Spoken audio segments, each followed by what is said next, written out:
Hello and welcome to a very special episode of Fools Rush In.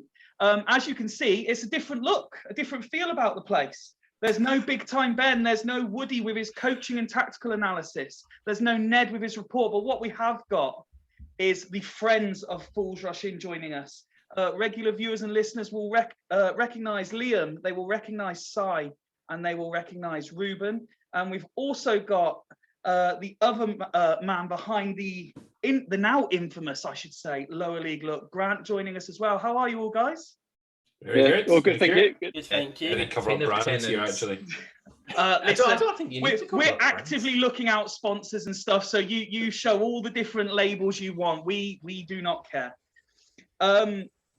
It's very good to have you all with us. You're very kind to share a bit of your evening, just to help us preview the season coming up. So thank you all very much. Grant, let me start with you. And as you are new to Fools Rush In, just tell everyone a little bit about yourself, the club you support, and how you think they're going to be doing this year. So, my name's Grant. I'm on Twitter. You'll see me as the real GSJ. I am a Hartlepool United fan. You might not get that from my accent. A lot of people are quite surprised when they hear that I'm a Hartlepool fan, because I am probably the most Scottish person you'll ever find. Both of my parents are from Hartlepool, and I've been going to see Hartlepool since I was about 4. Tried a couple of teams going to see in Scotland, tried to see Motherwell, tried to see Rangers, Livingston, Falkirk. None of them really floated my boat at all. And I was But the sexy football at Hartlepool did it? Do you know what? Yeah, the sexy football at Hartlepool, the beaches in Hartlepool, the beautiful stadium, Victoria Park, it just kept drawing me back. I've been a season ticket holder. Obviously, I can't get down every single week living up in Scotland. But yeah, try and go as much as I can, home and away. I absolutely love the club. It's great fun. Love it. And what's your expectations for the season ahead? Are you feeling confident? Are you a glass half full kind of guy every year? Yeah, do you know what? This season, I'm a glass half full kind of guy. Last season, I pretty much nailed on where I thought we would finish. I thought, yeah, we'd survive League Two, survive in League Two after coming up from the conference, and I thought we'd be kind of lower mid-table. This season, I think we will push on a bit more. There's been a lot of change within the club over the last couple of months. I've got a kind of range that I think we'll finish in. I think we'll finish 9th to 12th is my sort of range where I think we'll be. Okay, and who else are you expecting to finish around those places that just missing out on the playoffs crew? Oh, there's a question that just no one's asked me that. Who do you think will be just missing out in the playoffs kind of group? Well, that's because the obvious question comes a bit later in the episode, but I know that you're not short of an opinion, and it's good to get you going nice and early, because you'll say something that Liam will be itching to jump in on. Who's going to be just missing out in the playoffs? I think Stevenage will be there or thereabouts, probably just missing out on playoffs. Contrary to popular opinion, I think Orient are going to be just missing out on playoffs.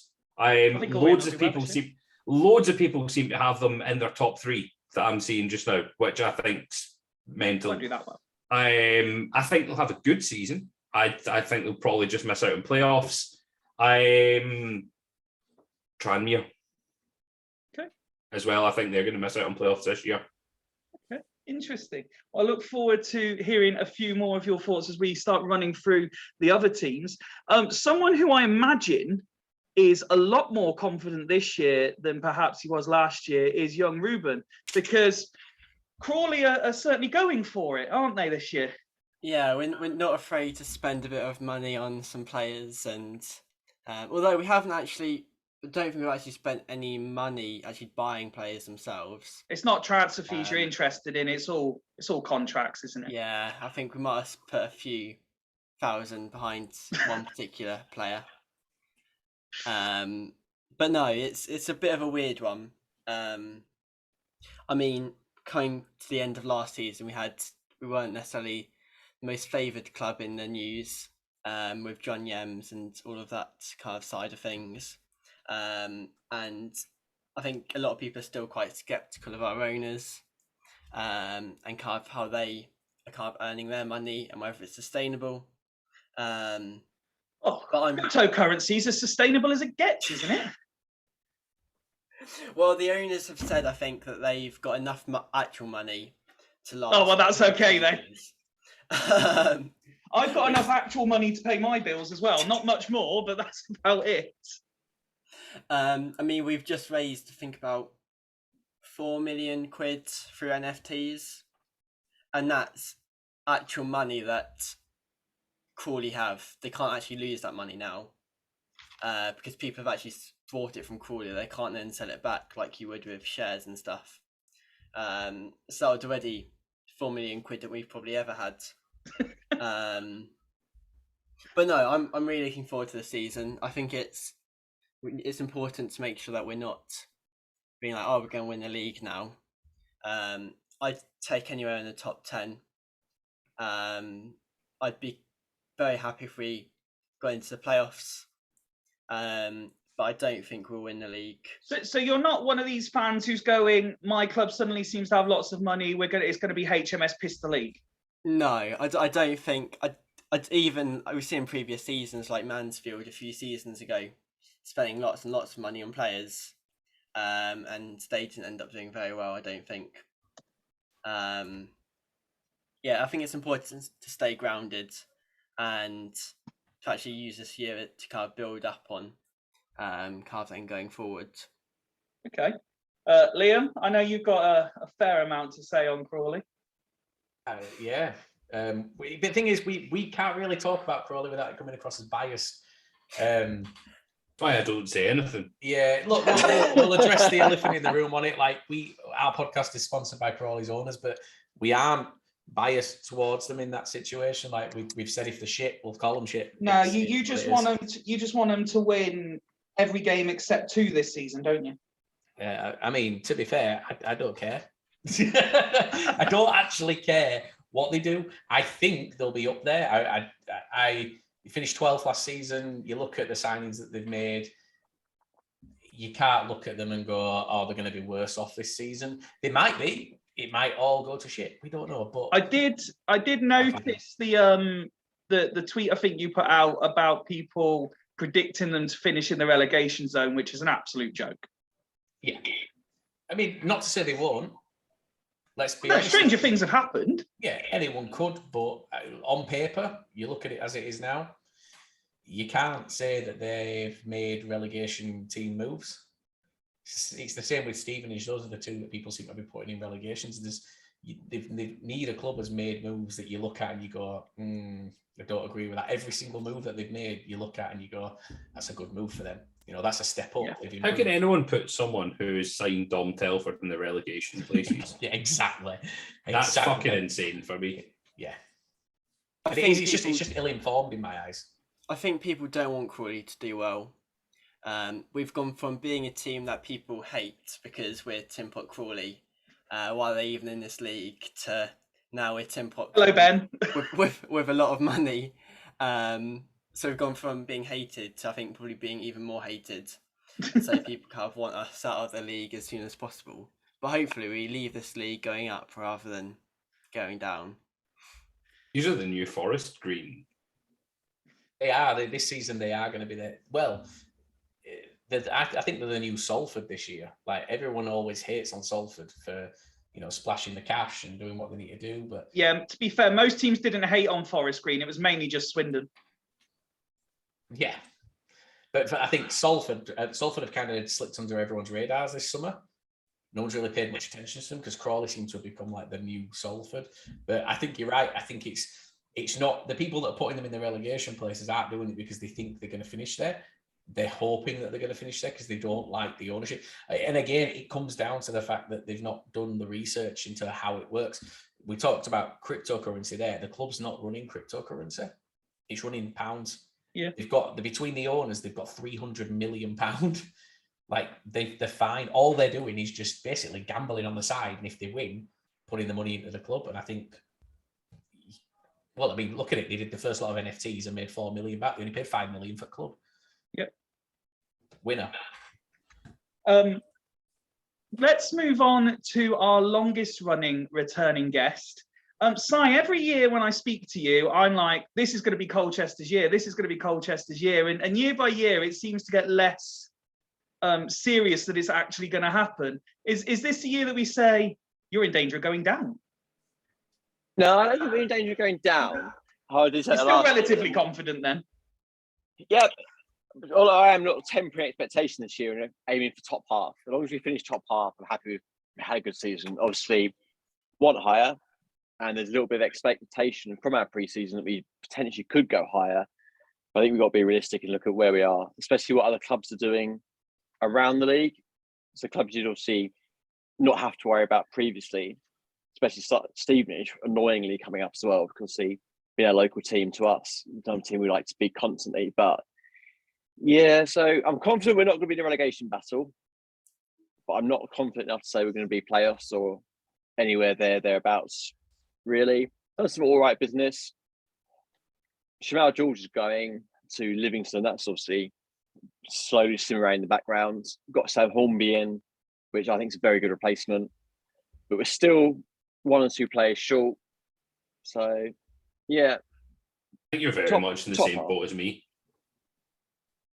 Yeah, it's pretty much. Don't get me wrong, last couple of seasons I've been, playoffs. We've got to get playoffs, minimum. And we made up relegation battles. So I thought maybe if I temper my expectation this year, it would be like reverse psychology for a team, they'll actually do better. Every time I want us there, we end up there. So if I want us there, we might end up there. So maybe that's my thinking behind it. So Grant, on that note, what do you make of Colchester? Because in this age where fans or some fans like to say such and such is a big club in a small league and such is a tin pot club in a low league, where do you rate Colchester? Are they a solid League Two club, or are they the sort of club that should be looking to be playing League One football? You know what? You're asking the person who absolutely hates the term tin pot club. Remind me to introduce you to Ben as well. I said it a lot, Grant. Fucking hate the term tin pot club. People call clubs like Crawley, like Forest Green, tin pot clubs. They've got their place in League Two because they deserve their place in League Two. Colchester are in League Two because they deserve to be in League Two. They're a League Two club. They're a good League Two club. They're a team that if they went down, I'd be gutted to see them go down. If they went up, they went up. Do you know what I mean? I'm very kind of by the line. They're in the division because they deserve to be in the division. Same as I don't see them doing anything magical this season, but I don't see them going down. I kind of have them in the same sort of boat as us. Okay. Last but certainly not least, Liam, let's bring you in properly. Bradford have signed about 750 players already this summer. Is that enough to get you promoted this year? You know what? All our main targets, all our main signings, all the big ones, the ones that we look at and we go, fucking hell, that was a great signing. Some of them I don't even see right now where they're going to fit in the team. Like it's weird. So Timmy Odesina, Grant, I know you knew I was going to bring him up, but we got Odesina from Hartlepool. We kind of knew it was going to happen from May. Like it's been an ongoing saga, but he's been like our number one target. He hasn't played for us. You've known it since he's played against us at ours. Yeah, known since March. But we look at it, and I don't see where he fits into our squad right now because the other players that we brought in that maybe slipped under the radar that weren't seen as the big signings or seen as the main ones have been really good in pre-season. But I think if we don't go up this season, there's something very, very wrong. Very wrong. The danger is I said that about us by the time we'd assembled our squad last season. Yeah, but you had something very, very wrong with your club. Like you had that going on in the background. You knew that there was a problem. We don't have an obvious problem that we can put it on at the minute. If we don't get promoted this season, something's gone seriously wrong. I think for me, the players that we've signed are great players, like really, really good players. You look at Richie Smallwood dropping down from the Championship. I got in an argument with a Leighton Orient fan because they signed George Moncur, and they were like, George Moncur, signing of the season. I said, why? He said he played 13 times at Championship for Hull last season. I'm like, mate, we got his captain. Played 42 times for Hull and captained them last season. I'm like, there's no comparison. He's a leader. We haven't had a leader for a long time. We've got to go up. We've got to go up this season. There's going to be some big changes at the club, I think, if we don't go up this season. But I think the difficulty we use is I think these have got too many first team players. Yeah, we've got. And keeping a squad that size happy, regardless of the amount of subs that we're allowed to make this season, is going to be incredibly difficult. We've got 29, I think, at the minute. 29 players across the pitch. So I do still think, and this isn't me wanting it to happen. So Andy Cook, for example, I still think Andy Cook will go out on loan before the end of the transfer window. I still think he'll go to Hartlepool or Barrow. I don't want him to. I really like the guy. He's come back in pre-season. He's lost a shitload of weight and he looks incredible. But Andy Cook can be very hit and miss for us. And he plays a position where we'll lump the ball up to him and, you know, he might win 50, 60, 70% of his headers. We signed Verdane Oliver. He came on off the bench the other day for his debut. Didn't miss a header. Won every... I mean, the guy's about 6'9", crouched, like on his knees. And that it's if they're going to be competing as I see it right now, Oliver's going to get in ahead of Cook. So I think Cook will go out on loan. I think Grant's right. We've got a lot of players. We can't keep them all happy, so we're going to have to get some people out.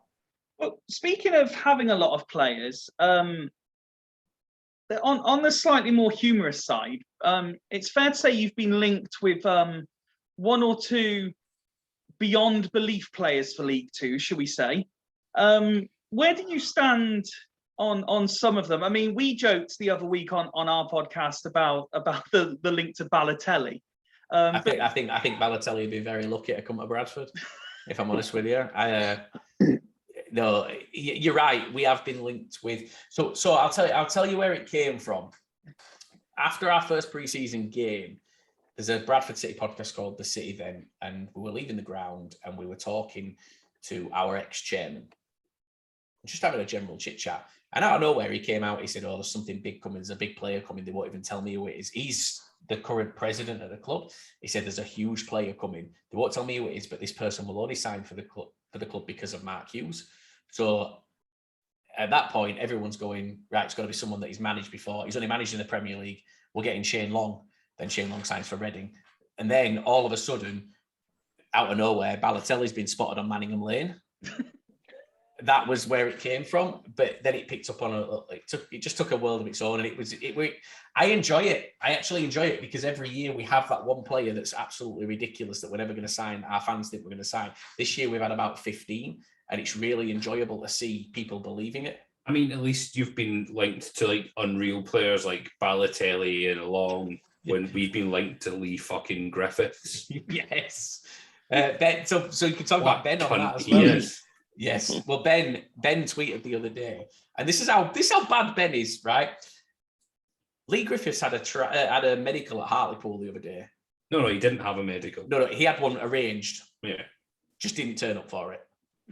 And Ben went, "It's time for Swindon to hijack this transfer." I'm like, why would you want him? He's just not turned up for his medical. Why would you want him? He was like, well, why wouldn't we? So I listed all these reasons. He was like, yeah, fair enough. Like, yeah, he's not what you want to be bringing into your club. But I think you said this morning that he's found a club, or he's training with someone else. No, he's now training with Livingston. Thankfully, he's nowhere near our club anymore. And Livingston said, we're not offering you a contract. He's just training with them to improve his fitness to try and help him find the club. I reckon you'll see him in the doldrums of Scottish League One or League Two and fucking rotting where he deserves to. He's not within 500 yards of a school, though, hopefully. That might be an edit. Yeah. No, again, we don't edit. No? We just strictly mark it up, not for under 18s. Yeah, well, I mean, to be fair, he won't be watching them, will he? If I can, let's just quickly then go round and see what you think realistically to each other's side. So we started with Grant. So Liam, Hartlepool, what are you thinking? See, Grant knows what I'm thinking. My issue with Hartlepool is their owner came out and said they have a playoff budget this season. And as it stands, they've not spent I would say they've not spent like a mid-table team. They've made a couple of signings. I think they made another one about an hour ago. So they are getting there, but they're certainly not where they've been promised they would be. So I think Grant's probably spot on. I think if they get to between 12th and 9th, it's an improvement on last season. And I think that's what they need. They need to just build each season. And just as long as they don't go backwards. I'll be honest, a week and a half ago, maybe 2 weeks ago, I think I said it to you as well, Grant. I had you guys really down there and quite worried for you guys. But yeah, you've made some signings, some decent signings, made some shit signings. I think the issue is I don't think any of the signings that they've made have played more than 25 games in a season over the last 4 years. And that was my thing of if you're going to rely on them for 46 games and then not manage to play a full season. Don't you have enough of them though, surely? But that's the thing. They've now signed 9 defenders. They've got 14 right wingers. So it's great. They don't have to play 3 games, 4 games a season and they're done. But no, I think 9th. Reuben, your thoughts on Hartlepool? I'm going to say they're going to be down there. Sorry. I mean, looking at your pre-season, you haven't had the best kind of fixtures-wise. I mean, it's kind of one of those things. Crawley have had quite a good pre-season. Pre-season. I love when people get excited about pre-season results because they're on a hiding to nothing there. They are, but I feel like losing a lot of games in pre-season is a bit different to winning them. We've only lost to Hibs. Just on that though as well. We lost to Blackburn as well. But yeah, Blackburn are a championship 3-0 team against a team I haven't even heard of. Yeah, what Reuben's saying though there, and on that pre-season thing, how many players have you been able to put in a squad for a pre-season game? That's the alarming thing. Yeah, I mean, one of our pre-season games, we finished the match with 10 men because one of our players had cramp. And they had no subs. I think did you have 15 players including subs? Like that was your squad. And one of them being the keeper. Yeah. So they don't have that depth. If someone gets injured, they're in trouble. I think we're still 2 signings away. Hartlepool? So I think pretty much like it's been tapped on. It'll be in and around like we are, mid-table, nothing spectacular, nothing disastrous. And yeah, that's it really. It's going to be one of those games that when we go up there, as long as the weather's nice, beer's quite cheap, we'll have a good day out and it's all good fun really. That's all that matters. Stick with you then, Si, and let's. What's your prediction for Crawley? See, I think Crawley will end up about 4th or 5th. Okay. I think because obviously the hype around them, that's going to add to a lot more extra pressure put on them. Not just because they're going to be a team a lot of clubs are going to want to beat, a bit like Bradford will be as well. But I think because they've come from what they were last season, so it's like a bit of an unknown quantity of people suddenly being all over the front of the press. But the owners, obviously the John Yem thing, I think that could just play a part psychologically. So I'll go 4th or 5th for them. Liam? I said it on our podcast the other day, Crawley are finishing top 4. I don't know where, but I have them down as... I'd go with 4th, and I think they'd happily take 4th. They have to go up this year. Their owners said by the end of the 2nd season, they have to have gone up. That's the promise. So... Okay. I think if it's January comes around and they're nowhere near, they'll throw a shitload of cash and get themselves there. Okay. It's going to happen. Grant? I think they'll finish in the playoffs. Okay. Whether it's just scraping the playoffs, and again, as kind of Liam said, chucking some cash in at January and maybe buying like a marquee signing or 2, maybe jump in if things aren't going right for yourselves at Swindon. Jump in and buy McCurdy from you and put a real playoff push on. It'd be interesting to see who or what they decide to sign if things aren't going their way. But it would be a very Crawley thing to do to buy someone like that. It would be funny. I'm not sure everyone would necessarily think it was funny, but I can see the point you're making. I think it was hilarious. I'm not going to lie. Sticking with you then, Grant. I know you sort of touched on it, but Colchester, are you expecting to be in and around you guys? Yeah, I think so. Exactly as I said. I think we absolutely echo what each other have said. Middle ground's pretty much bang in the middle. two bang average League Two sides. Reuben? See, I'm looking at the League Two table right now, and I think there's probably about 6 teams that'll be fighting relegation, and then the rest of the teams will be up there fighting for either of the three of the top 7. Okay. I think it's very, very hard to say who's going to win. Slightly easier to say who's going to get relegated, but I feel like Colchester will be up towards the top of the league rather than towards the bottom. Okay, Liam? Where did you finish last season?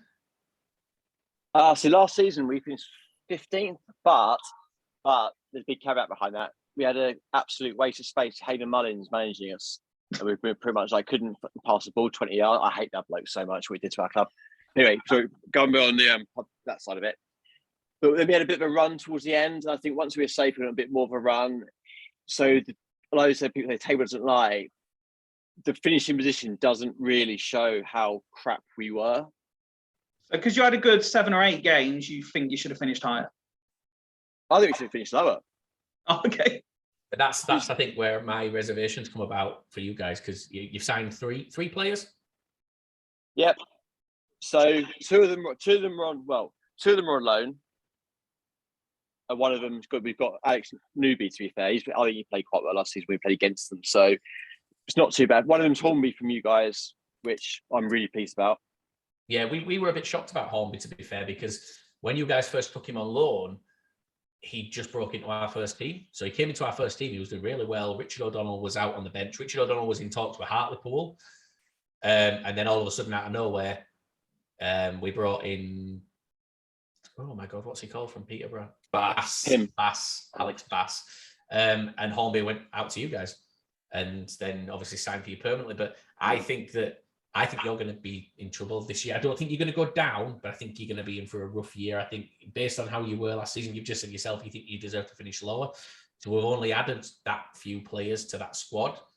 And you've let quite a lot go, haven't you? You let, I think you're looking here, 9 or 10 go. We have. I think the difference between this season and last was the fact we've got Wayne Brown from the start. Him and Joey Dunn and David Hussey have actually managed to do their own pre-season. But a tough pre-season against teams that have been a lot better than us to try and test ourselves. And I think because they've got the ideas and the style they want to play, that's going to go in our benefit. The players play that. Whereas under Mullins' disaster class we had every other game, players that literally like they just turned up. The first 12 people got into the squad. The first 11 on the pitch. It was just like I've seen people play better year 11 versus year 10 at school than what we were producing under him.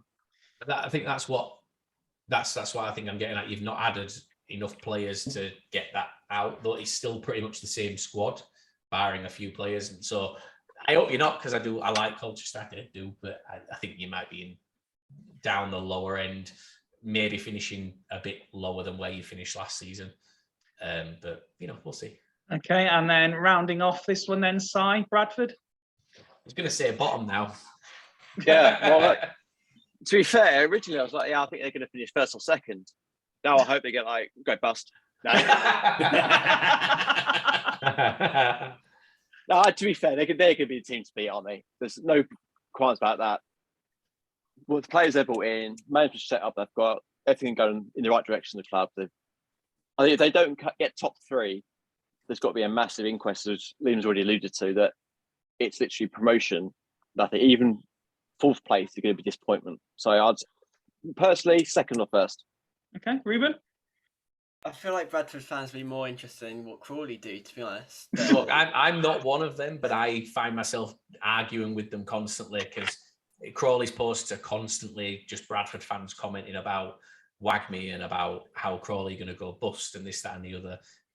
It's kind of, and then Bradford fans start going, "Oh, Crawley are trying to force a rivalry." But when you look at it, if you look at it from an impartial view, it's not Crawley. Crawley, no disrespect, you don't have the fan base that we've got. We've got so many more people going at you guys. You're not commenting on our club posts; we're commenting on yours. Mm. So it's only one club forcing it, and they're gonna crucify me for that. But they don't like me anyway, so fuck them. Yeah, it'll be interesting to see what happens on us when we play you guys. But yeah, Bradford, I'm sure, will be up top 3, maybe. Definitely top 5, though. Okay. Grant? Bradford have to finish in the autos. There's no ifs, buts, or maybes about that. They have to finish in the autos. If for no other reason, surely, then apparently they've got like a League One standard mascot. Excuse me, we've got a Champions League standard mascot. The mascot's a massive cock. But he is, you know what? He's probably the best mascot in the Football League. He won Swindon Town's Fools Rush In podcast award for best mascot, just FYI, guys. I continue. They have to. It's not a weird I think they will. They have to finish in the autos. If they don't, I really want to see the balls of their CEO, their chairman, to see if they have the balls to sack Mark Hughes if things start going wrong. It's going to be fucking hilarious to watch. I'm going to disagree with you. But I do think they will finish in the autos. I'm going to disagree with Grant and Cybo said autos. I think we have to win it. I think you have to win it. I think anything less than winning it will be with what we've done will be seen as a disappointment. I think you have to. But as a bit anticlimactic, growing up will be fantastic. But looking at what we've done, we've got to win it this year. This is the only chance in my lifetime I've looked at a squad and gone, that's a league winning squad. I would agree with you. I think you have to. I don't personally think you will, but I think you have to. Yeah. I'm gonna ask the question in a minute and then shield myself for what I'm sure will be 10 minutes of absolute slaughter and ask your thoughts on Swindon season. But before I do, I don't know what you guys think, but just looking around the clubs generally, I actually think this is shaping up to be a really good competitive year of League Two football. Last year was so competitive. Like, we covered it and we said that it was the best League Two we'd ever known. This year looks even better. And I'm not just saying that because of the position that we're in, because truth be told, last summer when we brought in Derek Adams, we were in the conversation then. We were always in the conversation. You're always in the conversation. Yeah, but a lot of the time it's unjustified. But you bring in a manager who's just took Morecambe up in the playoffs. You look like you know what you're doing. Last season was great. This season I think is going to be so tight. I think, Grant, you've mentioned about points, what you think will win it. It's It's going to be low scoring, I think. It's going to be a very, very low scoring winner. Tight, compact table. Same as last season. Last season came right down the last game. It should have done though. Not just the winners for a lot of the playoff spots. I think the exact same is going to happen again. There's going to be someone who we don't expect up there. Oh, of course there is. Yeah, there always is. Do you agree, Reuben? Do you think it's going to be a very tight league? You already alluded to, you think there's going to be sort of 6 fighting at the bottom and everyone else fighting at the top? Yeah, I think it will literally be like that. And yeah, it'll come down to the last day of the season, definitely. Both relegation and promotion. If I was a betting guy, I probably wouldn't even put a bet on, because there's no definite one way or the other. Yeah, very, very close season. But I think that's what makes League Two like one of the best leagues out there, because it is so close, better than the Premier League and all of that rubbish. Who's losing 7-0 at last game of the season to piss Northampton off again? I hope so. Well, again, it didn't necessarily work for everyone's benefit, that, did it? Well, I don't know. For me, it was great. I wish I'd bet on it, because I said 7-0. Grant said on our podcast before the games that Bristol Rovers will win 7-0. He actually called it, and then it happened. And yeah, Northampton. I would have been fuming if I'd not put money on it after claiming. Frigid. Yeah, Northampton fans were up in arms going, oh, there should be an inquiry. They played the youth team. And it's like, no, 9 of that 11 played Hartlepool the week before. 7 of that 11 played Bradford the week before that. They didn't play the youth team. This squad had been playing for a good month or so. Bristol Rovers were just fucking phenomenal. Well, let's open it up. So I've pretty much gone on record as saying I'm always glass half full. I'm always that optimistic fan. I'll admit I thought Swindon was slow to get going in the transfer market. Obviously, we had issues with the manager leaving and players leaving and uncertainty over other players' contracts. Charlton decided to sign anybody who's had anything to do with Swindon. I got an offer from Charlton because I drove through Swindon once. Like, that's what we got an offer to be their official podcast for this year. Yeah, I won Charlton's mascot of the season as well. But I'm going to start with Si. What's your thoughts? Do you still see Swindon challenging up there again this year? Maybe going one better than we did last season? I think this year you got by the playoffs. Okay. I don't think because of the teams in and around who are going to obviously be challenged at the top three, it might just be a little bit too strong. But I think you end up getting a bit of momentum come March through Easter to take into the playoffs. Your momentum this year, you'll actually get, and plus you got the obviously what happened last season as a bit more, not say confidence, but obviously you've got the experience now of what happened, so that obviously aid the fans' expectations a little bit. So I think you got via playoffs. Liam, one of the main changes for us this year seems to be we started to get that bit of momentum sort of back end of the year in terms of towards Christmas and that big busy festive period. And then all of our loan players got recalled to then go out on loan to League One clubs. And we kind of had to rebuild a second half of the season squad. This year, a number of the players we've signed are permanent signings. That can only help, can't it? As long as they're good, I suppose. You're not going to like me because I think we know what you're going to say. So I'm just trying to lead you into you're mid-table this season. I don't think the signings that you've made are as good as the players that you've lost. I think Jack Payne's a massive, massive loss. I know we all pretend that without question. It's a huge loss. I think if Harry McCurdy hits the ground running in August, he will not be there by the end of August. I think Charlton will come in and put money. They've not spent money yet, but they've got the money. If it's not Charlton, it'll be someone else. I think if he hits the ground running and he has a good August, I think Ben said it as well. If he's got 5 in August, it'll be hard by the end of August to turn it down. I don't think that you have the squad now. Last season, you had a transfer embargo, and every player that came in for you was on a maximum of £1,500 a week. Therefore, you got the players that you knew wanted to be at the club. They wanted to play football. They wanted to play for Swindon Town.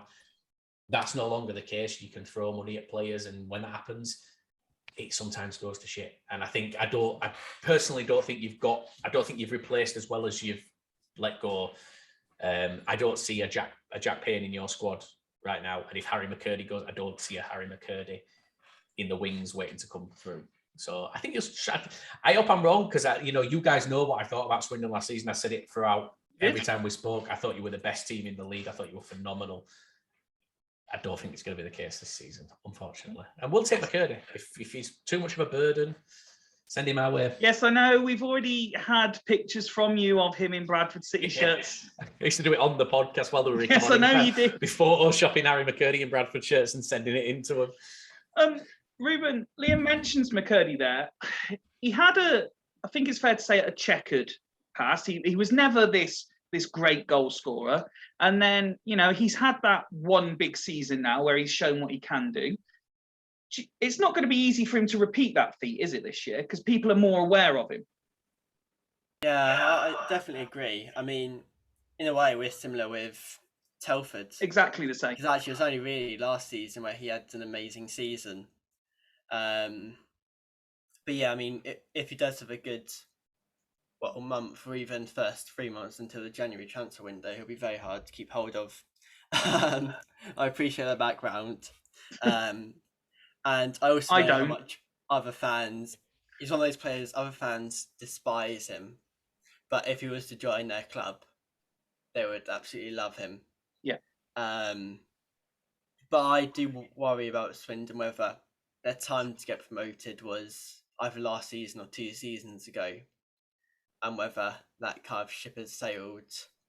And it'll be a few years of just trying to get into the playoffs rather than fighting for automatics. Wow, thanks for that. That's really set me up nicely for the season. Ruined my holiday. Your thoughts? To be fair, I don't think McCurdy will go. I personally don't think he'll go. He likes the idea of being a big fish in a little pond because of sort of I things. think you call in a little pond. Well, yeah, he's got a good point. But the thing is, Excuse me, it's like £400 a season ticket they charge. So you're calling a little pond. Fucking hell, here we go. okay, is it a big fish in a little gold pond? No.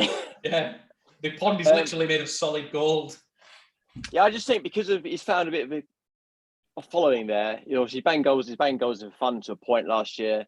I think with his confidence and what he's had in the past, I would be very surprised if he took the plunge to go. I think that's why Charlton haven't got him yet, because he doesn't want to show himself up. He's happy where he is.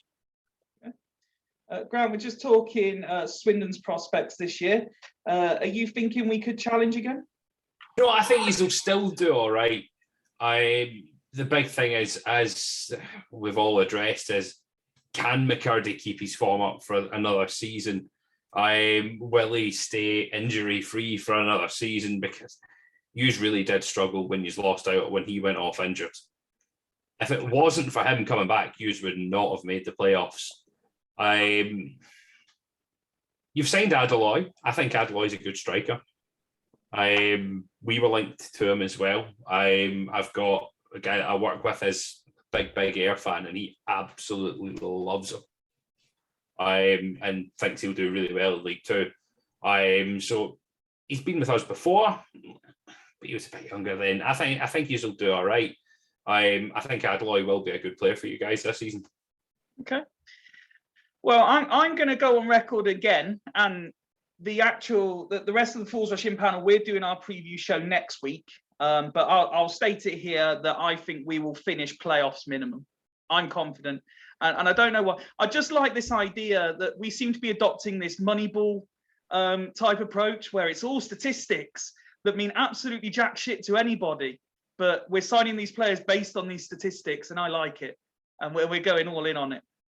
Everyone seems to go on XG, isn't it? Everyone's a... Oh, Derek Adams loved XG. Everyone loves fucking XG just now. Yeah.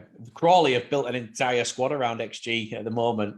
Yeah, because one thing I was going to say about Crawley, I think this year we're just going the extra step. For example, we're playing away to Carlisle first game of the season. We haven't won there in 30, 40 years. Thank fuck you're getting that out of the way first. Yeah, but what we did for pre-season was we went up to Edinburgh. We stayed in the same hotel that we're going to be staying in before Carlisle. We got the same trainers we would be getting up there. Stopping in Edinburgh when you play Well, Carlisle? no, so they got a hotel at Newcastle. It's only about half an hour on the train. On the train, right. Yeah, so in the train. But they're staying in the hotel. They're not in walking Newcastle. in.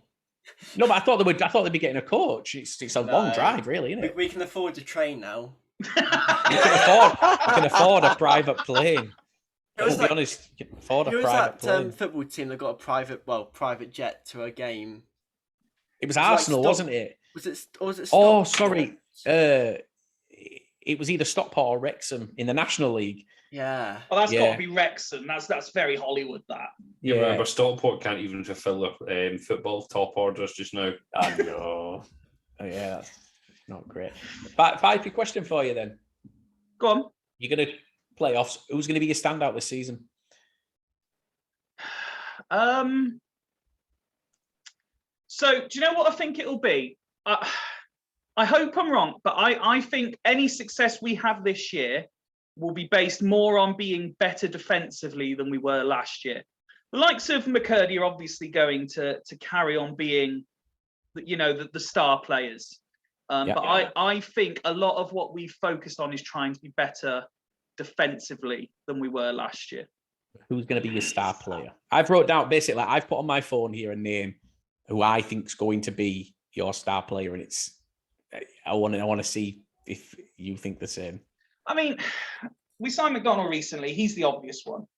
If I'm right about the defensive approach, I think again McCurdy would be the obvious one. The assumption that Reed's not going anywhere, so most likely him as well. I actually think we're going to be a lot better than you seem to think we're going to be. But yes, I think it'll be based mainly on defensive capability. So I'll say McDonald. I can see it. I cannot see what that says. Why is this not focusing? That's far too bright, mate. Should I turn brightness down? Just fucking read it. No, I like the elusiveness of You it. like the drama of it. See, that's an interesting one. It's very, very interesting one. So he has seemingly split a lot of people while he was on trial. Some say he has been best player on the pitch every time he's played. Some have said, I hope to God we don't sign him. I think it'll take him a while to get going, and I reckon by sort of late September, October time, he'll be your first name on your team sheet. Just go on Spotify, by the way. Oh, that's a good point. Does this don't go out on Spotify, does it? Yes. Like, does Ronan Darcy? Because otherwise people would have been going, what the fuck's he talking about? Yeah, so quite often, so when we're recording ours, that there are one or two panelists who I consistently have to remind that not only do we put the video version out, we put audio ones only. They're like, you've got to remember to say what you're doing, not just like pull faces at me. Well, that's it. So Ronan Darcy for me is, I think, going to surprise a lot of people this season. I hope you're right. I genuinely hope you're right. I also think there's a suggestion, and obviously I'm not an in the know. I don't claim to know anything. I never profess to know anything. If to be fair, particularly Liam probably knows more about what's going on at Swindon than I do. I will talk to you after we stop recording. Yeah, I've got some information. I believe that we've obviously got a few loan spots still to fill. I don't think we're in a rush to do them. I genuinely think we will get another striker in the window. I'm not saying before the start of the season, but in this window, we will definitely get at least one more striker. And then we'll replace anybody else who still leaves. Well, who's available? Do I know who's available? I've got a name for you. Is it a name that you want to share while this is recording, or is this what you want to talk about after? No. This is just a name I think that you guys should sign. Go on. You know him very well. Theo Robinson's still without a club. Yes. No. Thank you. Did you know what I found out tonight? His middle name's Ronaldo. He's about as good as Ronaldo as Mike Fondop is. Yes. With Mike Fondop as well, you could say. I mean, he's at Oldham, but they'll let you buy him. Let's briefly turn our attention to some of the other teams then in the league, and let's look at the four sides that came down. So we had Wimbledon, Crewe, Doncaster, and Gillingham. Are we expecting? Most people always look at teams that get relegated and think they're going to be competing. Are we thinking that of these four, or do we think they're going to struggle to adapt to the hardships of League Two? I think they'll struggle. Personally, I think what's going to happen is they're going to come down expecting to almost be better than everyone else, and then not realise how competitive and tight the league's going to be and slip up. I think they'll be mid-table. Maybe a couple of them will get the playoffs, but I can't see them going up automatically, or as everyone seems to think they might do. Okay. Crewe are going to struggle massively. I think Crewe out of the four are going to be the worst. I think AFC Wimbledon and Doncaster are probably going to be in and around the same point, maybe high end of the lower half of the table. I think Gillingham are probably going to perform the best.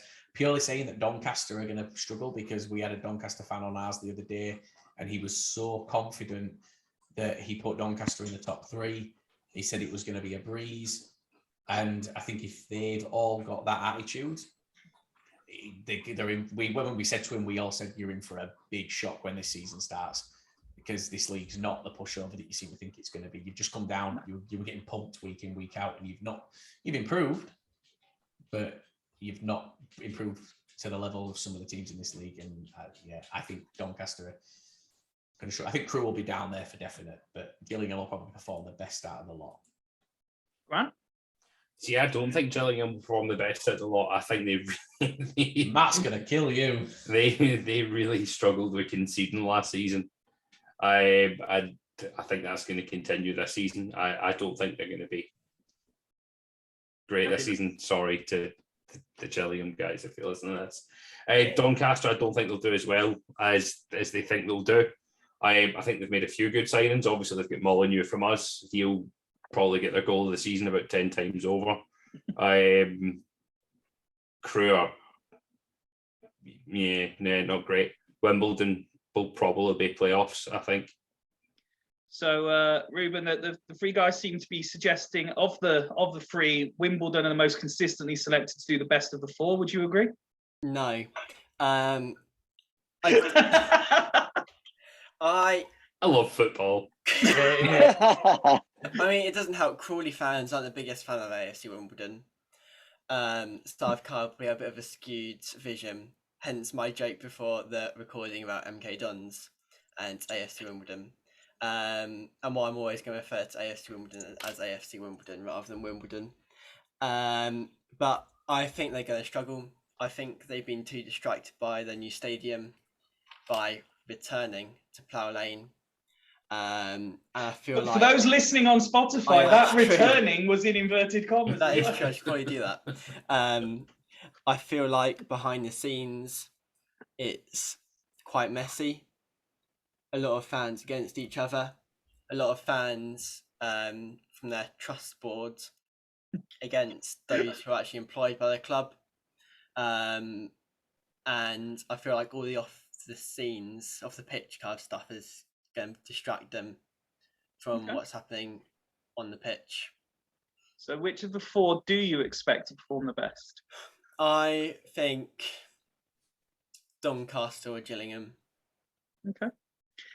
What about the two sides that came up from the National League then, Reuben? Which are you expecting them? Again, are they going to have that momentum behind them and do well, or are they going to struggle being back in the EFL? So it's Stockport and Grimsby. I feel like Grimsby will probably be down there. Given you couldn't even remember they were in the league, I'm guessing you're not expecting high things from them. Grimsby will be down there. And again, Stockport, one of those teams have got money behind them. And I went to Stockport last season because all the Crawley fans went up to Salford for the game to then be called off. So we ended up going to Stockport. And I didn't have the best experience of Stockport. Not the nicest of places to go to from a football fan kind of perspective. Okay. But I think Stockport will probably be in that top 20. I'm not really sure whereabouts in the top 20. This isn't the official charts, mate. Yeah. How about you, Si? No, I think that both teams will struggle to stay up just purely because it's that unknown entity what they're bringing up. Grimsby pretty much reset the whole squad. I'm just glad we're not going there on Tuesday night in December, which is what we normally end up doing. But I think the two teams cut this year will struggle next year just because they're going to get that bounce. They've got the season. No one really knows what they're about. Everyone's going to be a bit wary of them, especially goes to their place. A lot of clubs will go set up defensively against them just not to lose. So that will keep the season through the next year, though. One of those two will go down. I want to know who you're going to go to next out of me and Liam here, because we're going to say the exact same thing. Well, I was actually going to come to you this time. Stockport are going to win the league. Okay. Right. I'm going straight out and saying Stockport are going back to back. I'm probably going to say the exact same thing other than one that Liam's going to say. Top 10 in the National League are better than the bottom 8, 9 in League 2. The National League is a fucking phenomenal league. It's so tight. And the only reason there's not more teams in League 2 than there is in the National League is because their playoff situation, their promotion situation, 2 up, 2 down, 1 up auto champions, 1 up through playoffs. Playoffs is 2nd to 7th in the National League. It is absolute garbage. That's why there's not more clubs up. Clubs like Halifax should be up. Clubs like Wrexham should be up and would probably be challenging in this league. Stockport are going to come up. They've already got a team that's set for League 2, League 1 in this. And as much as it pains me to say it, I think they have the best manager in League 2. I think Dave Challoner is a phenomenal manager. And Stockport are going to win the league. Liam, you were nodding along. Grimsby are also going to do really well, by the way. I think Grimsby are going to be in that top 20. In that top 20. I think they're going to do similar to what Sutton done. Okay. Liam, you were nodding along very animatedly. Yeah, there's only one thing I kind of disagree with what Grant said there, and it's about Dave Challoner. I think Stockport have got the best manager in Leagues 1 and 2. Like, I think he's a phenomenal manager. You look at, I mean, he's done back-to-back promotions. Yeah, people looked at Stockport. They had a lot of money pumped into them, but last season Stockport had a side that was capable of winning League 2. Like, hands down. We watched quite a few Stockport games, and I watched every single time and could not see my team getting close to beating them. Like, they're a good side. I think Stockport, I think they'll be top 3. I don't want to say they'll be top because we have to be top. So fuck you, Grant. But I think they're going to be top 3. I'll put them second. I do think that Grimsby will be pushing playoffs. They've got a very good squad, and like Grant says, the top half of the National League, the top 10 of the National League is better than, I'd say, the bottom half of League 2. I'd say right up to where Crawley were last season. I'd say the top 10 in the National League would have beaten any of those bottom 12 teams in League 2 comfortably. And it just shows that there's a big gulf between the lower half of League 2 and when they drop down. That's why you often see it, clubs that drop down out of League 2, they don't come back up very, very, like Grimsby came up through the playoffs. Mm-hmm. They pushed and struggled and fought to get into the playoffs. They weren't really a top half side. They were behind the likes of Boreham Wood and Halifax. That's insane to think about a club like Grimsby. Yeah. Being behind Boreham Wood. Solihull. The other things like Notts County as well have been sitting there in the National League for years and years and years. Yeah. When if you put Notts County in this league, you would probably sit there and go, look at the squad that they've got. They would finish comfortably mid-table. Stockport went down again. Stockport took them 11 years from relegation from League 2. They went to the National League North. Like, it's so hard to get out of that league below, but the teams that are fighting to get out have built squads that can compete in this league. And yeah, we said it quite a lot last season. Stockport had, we said Stockport were going up very early on, and then we said that Stockport were going to go back to back very early on, and then all they've done is strengthen. I had who was it who said it was the Doncaster fan we had, said something about Paddy Madden. Oh, I bet you think he's good. Like, yeah, I do. I do think he's good. I think he's phenomenal. How can you not? They got Ollie Crankshaw from us. Ollie Crankshaw came off the bench for Bradford. This is how bad Derek Adams was. He came off the bench for Bradford. We were 1-0 down, set up an equaliser. Fans said he was the best player on the pitch. And after the match, the radio interviewer asked Derek Adams, oh, Ollie Crankshaw did well, didn't he? When he came on, Derek Adams just went, I don't think he did, and released him 2 days later. Because he had that much of an ego that he didn't want to admit that his best player was on the bench. So he released him. Stockport signed him. And he's an impact sub at Stockport. So, yeah, Stockport back-to-back, 100%. Okay. I'll open the floor then to the rest of the teams. And you briefly mentioned them earlier, but anyone can jump in. Let's start with Northampton. How are they going to get over what happened to them last season? You don't think they are? No, I don't think we'll at all. I think that was their moment. Obviously, the season before they also got the playoffs, beat us. Sorry, no, they beat Exeter, did they? But yeah. I just think there's what happened to them and how it happened is going to play on their mind. But they've not really done anything to set the league on light, transfer wise, go forward to make it easy to take the next step. So I think would not be surprised they end up the bottom half of the table, just purely from the come down they're on. On that, I yesterday had a conversation with a Northampton fan. It went on for quite a while, didn't it, Grant? I think you saw it. And I said, similar to you, I think they're going to have a bit of a headache, a bit of hangover from it. I don't think that they've signed particularly well. And he came back, he said, every signing we have made is great for this league. So I named one, and he went, no, not him. So bear in mind, they've made 8 signings. I named another. He went, no, not him. Out of the 8 signings, only 4 of them he meant. So I was like, so you've made 4 signings that you consider great, and I would debate one of those 4 isn't a great signing. I think it's the lad from Luton, Hilton, is it? Yeah. Mm-hmm. Yeah. Don't get me wrong, a couple of years ago, good signing. 33 years old. I think he's played 15 games as a maximum in his last couple of years. He's scored 4 goals in 3 years.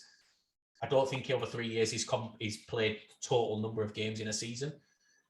So he's a gamble. He's a massive gamble. If you've got centre backs that are like 6 foot something, you can play well against Northampton. Yeah. Well, that's something Swindon have adopted this year. I can't remember who it was, but someone posted out. We did struggle a bit with the physicality of certain League Two teams last year, and I think something like 70% of our squad are 6 foot plus now. You need it. Northampton that's the only reason they were up there. They were bullies. They were a bully inside. I think that bully inside got knocked down a peg massively when the 7-0 result came in, and then they shit it in the playoffs. Yeah. What about some of the other sides still in the league? Then you've got the likes of Mansfield, Newport, Salford. Are we expecting them obviously to be challenging up there again, or are they going to sort of disappear into mid-table obscurity? I think they'll be up there. Going back to Northampton, I think they're my surprise package in my bottom 6, to be fair. Okay. I think they'll really struggle. I don't think Liam agrees, but... Oh, I know. I think he does. I said I would love it. Some of the reactions Liam's had to some of the stuff you said, I think he wants to talk to you more. Yeah. You can come on our podcast for a chat. Yeah, sure. I feel like Northampton are going to struggle.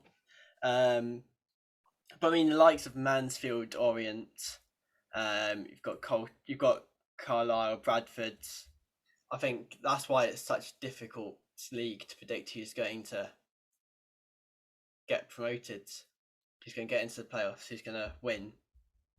Okay, so let me ask you all then, if we're saying, we've all kind of alluded to teams that you're expecting to do well, and we're coming to the actual like predictions of who's going to win the league, etc. in a minute.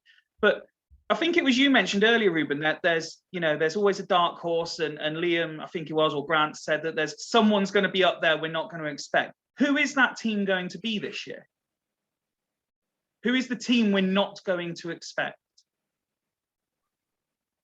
For me, it is Stevenage. But I expect them to be up there.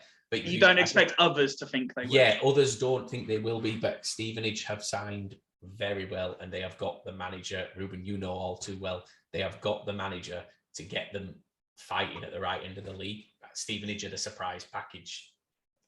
So for me, anyway.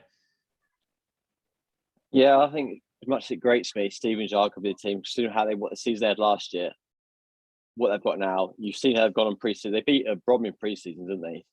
And that was quite a good West Brom side that Steve Bruce put out there. So I think, Stevenage will be very much a dark horse. I think. I agree. I've said it in our podcast. I'll say it again. Stevenage. I think they've signed fantastically. The momentum that they got going in towards the end of last season, when they were really in trouble, they brought in Evans as the manager, and he really turned that around, gave them a bit of fighting spirit. He's brought in players to fit a system that he wants to play and that we know he can manage well. I think they're going to have a surprisingly good season, and people are underestimating them a lot. Are we going full house on Stevenage, Reuben? Yeah. Reuben's going to say, I thought you were going to say something different here. I'll go Stevenage, but also throw in Crawley as well. Crawley aren't a surprise package. Crawley aren't a surprise package. The surprise of Crawley would be if you were mid-table. But I think surprise in the fact for your average football fan who just goes on a Saturday and concentrates on their own team, if they saw Crawley up in the automatic. Well, imagine how these average football fans in League One are going to think when Forest Green are their next opponent. Yeah.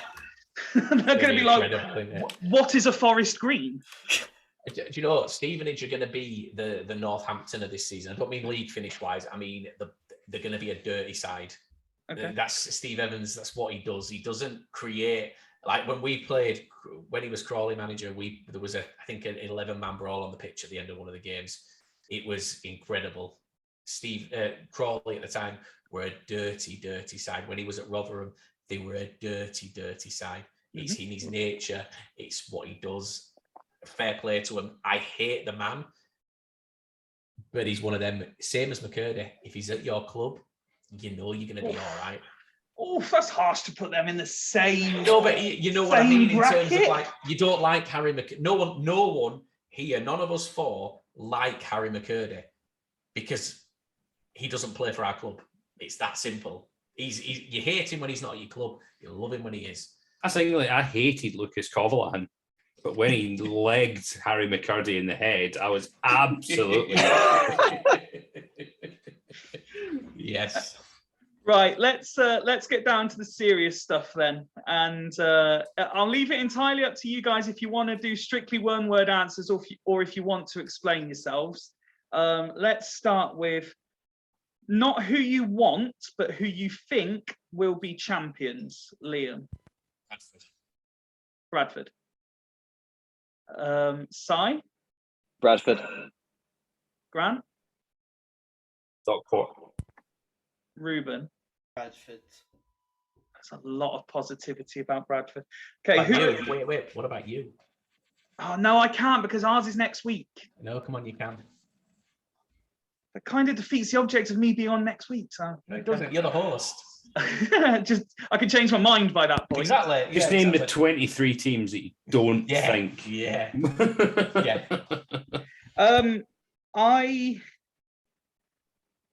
I don't want to say Bradford. No one wants to say Bradford apart from me. Everyone here said it from gritted teeth apart from Grant, who happily said Stockport. No one wants to say Bradford. Do you know what? Picking the league winner is hard. Picking the teams to get promoted is easier. So purely on the passion in which he displayed, I'm going to go with Stockport. Just because of the passion that they're going to win the league came through with. And that's what I'll stick with until at least next week when we re-record.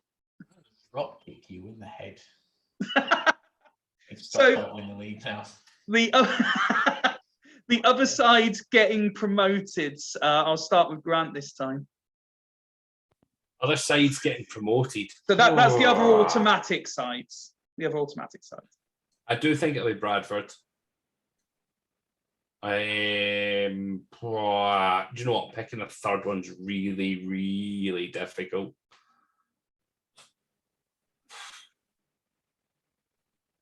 This is what I think it's going to be so tight between third and the playoffs. I genuinely couldn't give you a third team right now. Reuben? I'm going to say Stevenage and Tranmere. Oh, okay. Liam? Stockport. And these could have been my dark horse, Walsall. No, it absolutely won't be Walsall. I think Walsall. You don't want it to be Walsall. But I think Walsall are gonna. I don't think they're necessarily a dark. Yeah, I think Walsall are gonna have a really good season. You never mentioned that to me. That's because he had to leave something as a scoop for me. Can I just say why? Grant hates league predictions. That's why we don't talk about them. We're not allowed to talk about them. No, I think Walsall. I think Crawley and Walsall are going to be fighting for that last place. Battle of the Americans. Yeah, the Yanks. Si? I think it's going to be Stockport and Mansfield. I think Mansfield are going to be another one of those dark horse teams that comes out of nowhere. So I will say it will be Bradford. And I'm going to say, just because this is my show, that it will be Swindon. However, I think Mansfield is a shout. I do think Mansfield is a shout. But no, I'm going to say Swindon will finish in the top three somewhere. I don't see that. No. The leg. Oh, there we go. Right, go away, you. Right, James is going to get flagged. Is this video? Who are we picking to win the playoffs? If picking third was difficult for you, Grant, you're never going to pick a playoff. Fucking hell. This could be literally anyone. I'm literally picking a team out of the hat here. Can I just pick a team we've not said? No, I can't, because that means we're saying Carlisle, and they're not doing anything. Crawley. Okay, Si? Well, I said it already. I think Swindon or Stevenage. Okay, Reuben? Because we haven't been to Wembley, Crawley. Okay. Liam? Whoever finishes in that fourth spot out of Walsall and Crawley. Okay. I'm going to say Mansfield, just because they weren't my team in the top 3. And then, I'm not going to get you to put the whole league in order. Don't worry. Who's going to finish 9th? I would point blank refuse to do that. So the last one, I'm not even going to ask you to pick them both. Just which side do you think are almost certainly going to get relegated? I'll do them both. I could too. Yeah. Guys? Mine are Barrow and Harrogate. Barrow and Harrogate. Si? Barrow and Rochdale. Grant? Harrogate and Rochdale. Reuben? Any combination of those 3 teams, basically. No, I'm going to go Rochdale. And Say Hartlepool, I know where you live. He'll turn up on a match day and he'll have like 13 Crawley fans to go through before he finds you. Reuben just turns up when asked who's going to get relegated and say, oh, well, actually, Hartlepool and Colchester. Pretty much, yeah. So who did you say, Reuben? I forgot who I said. Rochdale and Grimsby. Grimsby fans are going to hate you. They're going to absolutely hate you. It wouldn't surprise me if it is Barrow and Harrogate, personally. That's where I'll go on that. But now the portion of the episode that I'm very excited about, because all 4 of my esteemed guests on this episode have agreed to take part in a Fools Rush In, Defend Against the Indefensible.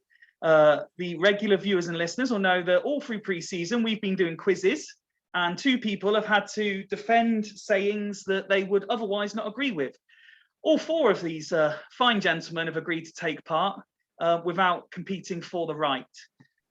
So in absolutely any order, I have been sent ones for all of you by one of the Fools Rush In's regular panelists. He's been very helpful. And he has sent it in the order that, Reuben, you get to go first. And your statement is, Crawley FC have really embraced the future and should continue to do so by changing their name to Crypto Wanderers. You have 30 seconds to defend that as a true statement, sir. Cool. So a lot of people complain about their owners not being transparent enough with how they get their money. And so what better way than being outright about it, calling us Crypto Wanderers, or whatever the name was. People won't ever be questioning. Our owners want transparency, and that is what they'll be getting by that name. Super. Well done. That's very good. Very well done. Very good. Next up, and normally we select a winner, by the way. What I'm going to do is, after the episode goes out, I'll put a poll out, and those that watch it can decide who wins this. We won't decide tonight. Those watching it can decide who wins this. Si, the next one's for you. Colchester United need to stop kidding themselves and should relocate to Ipswich, the true heart of football in the southeast, and change their name simply to Ipswich Town Reserves. We might, again, going back to what Reuben said about transparency, we might as well. Although I don't know about Ipswich Reserves, I think it should be Ipswich Retirement. I think that will save much better, in so much the fact that we sign them anyway. If you play for Ipswich, you're guaranteed to play for Colchester, so why not make it easy? Families don't have to uproot. Literally, they go from one dressing room across the next. As they get to a certain age, everyone knows what they've got. One kit, one team, one saying. Easy. Keeps everyone happy. And if the kids are in schools, no one's got to move schools. One kit, one team, one saying. I think that is the one Ed Sheeran. Grant, you probably won't be surprised to know what yours is based on, but here is the one that's been submitted for you. Oh, fuck. Jeff Stelling is an absolute embarrassment when talking about Hartlepool. He should be banned from Victoria Park and from ever mentioning the club on TV again. Oh, sorry, Jeff. Someone clip this. I'm going to send it him. 30 seconds, sir. Oh, I can't do this in 30 Yes, you seconds. can. We've all had to do worse, believe me. Oh, Oh, fuck. By the way, if you want to blame someone, then you can. Regular panelist Craig submitted this one, so if you want to call him a name, by all means. Liam was excited. Craig, you're a cunt. Yeah, I mean, I can't believe Jeff Stillard speaks out the way that he does against Hartlepool sometimes. I mean, he's called the club president. He doesn't even make decisions for us. When he has a part ownership of the club. Come on, Jeff, you can do better. It was terrible. I was expecting better, but clearly that one cut you a lot deeper than it did. Yeah. Reuben I love and Jeff. Si. I love Jeff. I think I'd have struggled with that one. I don't support Hartlepool.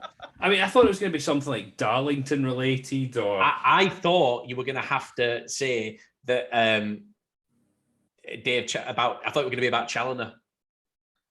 I thought it was going to be something about Dave Jones. Oh, that'd be funny, wouldn't it? Now, Liam, you're obviously a very popular guest on Fools Rush In. Craig did submit one for you. However, I already had one in mind, so I'll leave it up to you. Do you want to defend one indefensible, or do you want to defend two indefensibles? Can I hear them both? No. You got to go straight in with two, mate. I'll go in with two then. Come on, let's do Okay. this. First one. Tell me whose these are first, if it's yours or... Well, you can decide who you think will have done. You'll know by the subject of one matter who's the one that would know it. Yeah.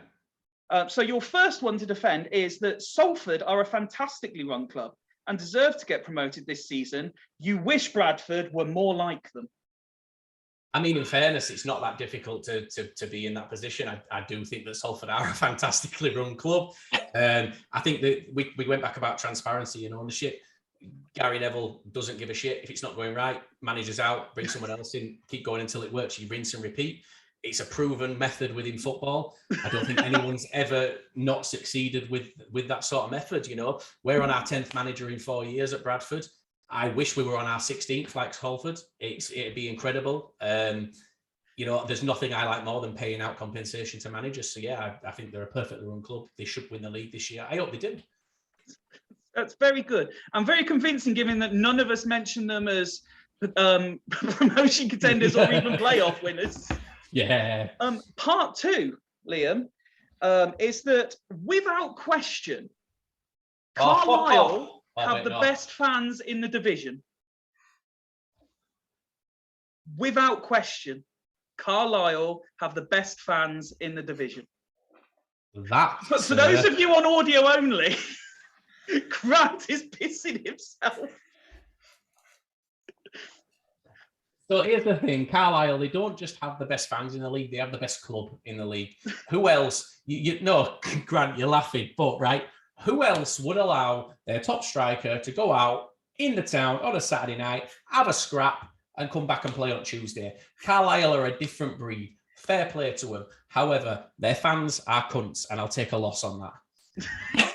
What a fucking different breed of that. They are. Yeah. So I'm sure you've deciphered which one was Craig's and which one was mine, and mine got exactly the reaction I was hoping for from Grant. For what it's worth for Reuben and Si, Lower League Look is a very, very good podcast. It's well worth a listen. But Liam might get into one or two altercations online with Carlisle fans, which are just as worth watching happen than listening to his podcast. Can I just say, though, I only do it for the laugh. Like 9 times out of 10, I don't actually care. It's just, I know instantly that Carlisle, their fans are going to buy. It's like the league prediction thing that we did yesterday. It was like someone asked for a league prediction. So I did 1 to 24 and it was like, I can't remember what it said. It said something like league predictions are stupid at this time. No one's kicked the ball. The transfer window's still wide open all the way down to 23rd. And then it just said 24th Carlisle. And that was how I was just like, fuck it. But instantly you just know. I at the end of last season, someone tweeted and said, who do you think are going to be the bottom two next season? And this was just after the window opened. And I said, based on right now, I think Carlisle are going to be down there, Carlisle and Barrow. And we got like 90 odd likes, but it was just pelters from Carlisle fans having a go at me. I was like, guys, all I was saying was right now, you're not looking great. They had like 11 players on books. Of course they were going to go down. So fuck Carlisle. Fuck Omari Patrick, fuck Jordan Gibson, and fuck his dad as well. Now, I'm probably going to regret this, but Liam has respectfully requested to hijack Fools Rush In for the next 5 minutes, much to the bemusement of Reuben and Si, who do not have a clue what's about to come.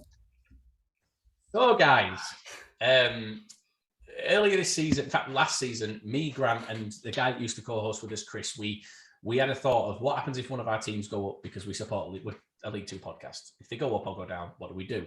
So we decided that we would spin a wheel, 1 to 24, and whatever number it landed on, whoever was in that position before the league started, that was our team for the season. And the rules were, at one stage throughout this season, you have to get up on a Saturday, get to a home game for that club, and vlog the entire day. So you'd meet with their fans, like we would put, we put this challenge now to every guest we've had, and we've got like everyone going to different clubs. We putting them in touch with like the supporters groups and the podcasts from certain clubs so that they can meet up with people and they can make a good day of it. So what I want to know is from all three of you, Fyfie, you're included as well. Do you want to be involved in the challenge? Do you fancy a random trip at some? So you can do it at any point. There's no time limit. You've just got to, between now and the end of the season, get to a team's home game. It can't be the game where your team are playing them. That's not allowed. I will promise now to do my absolute best to get to. I mean, I'm just hoping I don't get, and I don't mean this disrespectfully, I'm hoping I don't have to go all the way to like Hartlepool or something to do it. I think Carlisle would be worse. Yeah, we had yes, yeah. I will do it. Reuben, are you in? So we have to apologise. Say no. Normally I would be, but we train on Saturdays with Chelsea, so I don't get to go Tuesday, mate. Tuesday get night. so many games. Yeah, but Tuesday nights I want to see Colchester. I'm not going to see many of their games. What about bank holiday weekends where it's a Friday and a Monday though? Yeah, so, but what I'm trying to point out is I only get to see my own club for a few games this season, so I'm afraid I'm going to have to go there.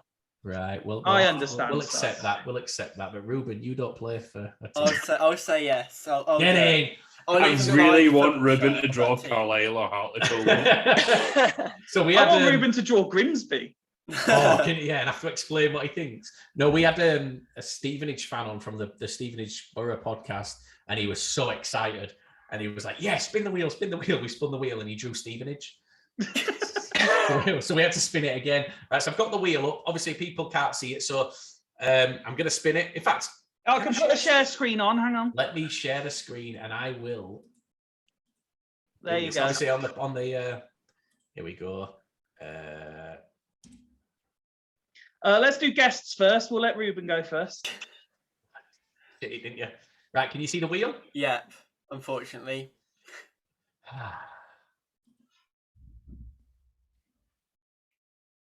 I'm excited. You should have got Preston to do this. If it's one that's already gone, yeah, it's gone. Oh, Salford have gone already. Salford is me. So I'll eliminate Salford because Salford have gone. Grant's got to go to Salford. I've got to go to Stockport. Chris has got to Leyton Orient.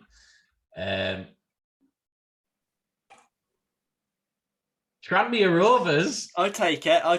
Get yourself to Tranmere. Do you want Tranmere, Reuben? I've been once. I don't mind. I've got some friends who go, so there you go then. So I might be able to hook up with them.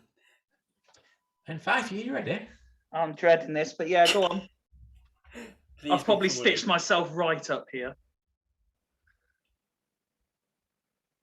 Oh, Stockport have gone. That's my one. Okay. Yeah, I've got to go to Stockport this season, which is going to be interesting. Oh, lucky number 7 was coming then. Yeah, but you're going to Mansfield. Do you know what? I'll take Mansfield. That's local to me. That's no problem at all.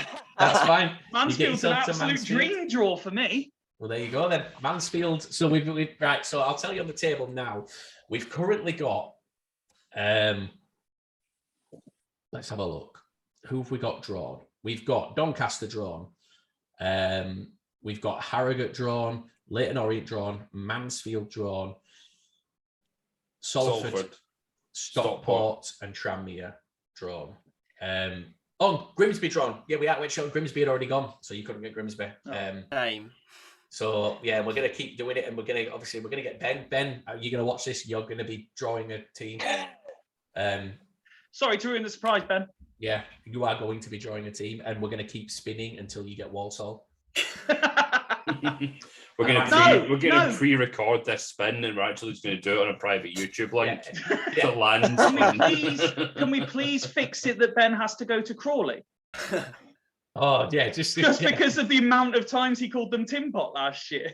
Yeah, that'd be interesting, wouldn't it? But no, so yeah, guys, it'll be good, and yeah, just vlog the day, like from when you get up in the morning before you leave. A little bit of a chat in the camera. Get yourself on the road, but you've got to go alone. Okay. That's the thing. So like Grant, this is the annoying thing for Grant. Grant's going to Salford. He's got to come all the way from Scotland and stop in a hotel 20 minutes from my house. Look, you can't even stay at your house. No, go myself. He can't be. He's not allowed to interact with me when he's down here. He's just got to come all the way down, stop in a hotel, go to Salford, and get all the way back up to Scotland. Okay. I'm looking forward to it. And Mansfield, I'm sure you'll be very happy to receive me for one game. We've got a Mansfield fan we'll put you in touch with, don't you worry. Gents, listen, thank you very much for your time. I appreciate it doubly as it's a Friday evening and you've all got much better things to be doing than this. But obviously we are a week away from the season starting.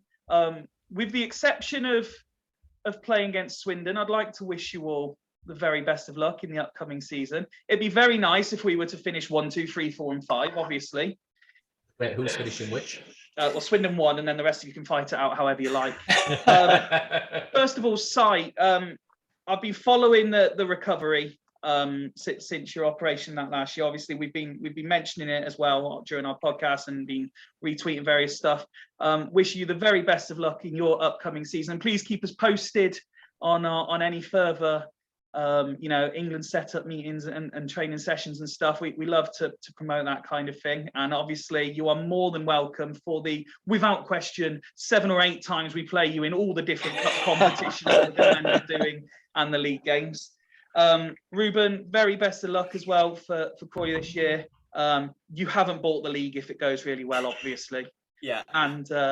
And Liam and Grant, obviously wish you both the very best of luck and the very best of luck with lower league luck, which when I listen, I very much enjoy it. You guys are absolutely smashing it. And I look forward to what you guys have planned for this year. Pleasure being on, man. Yeah, it's cool. Cheers, thank you. Cheers. I look forward to having you all on again when we play your respective clubs and enjoy your trips to the random generated clubs as well. Cannot wait.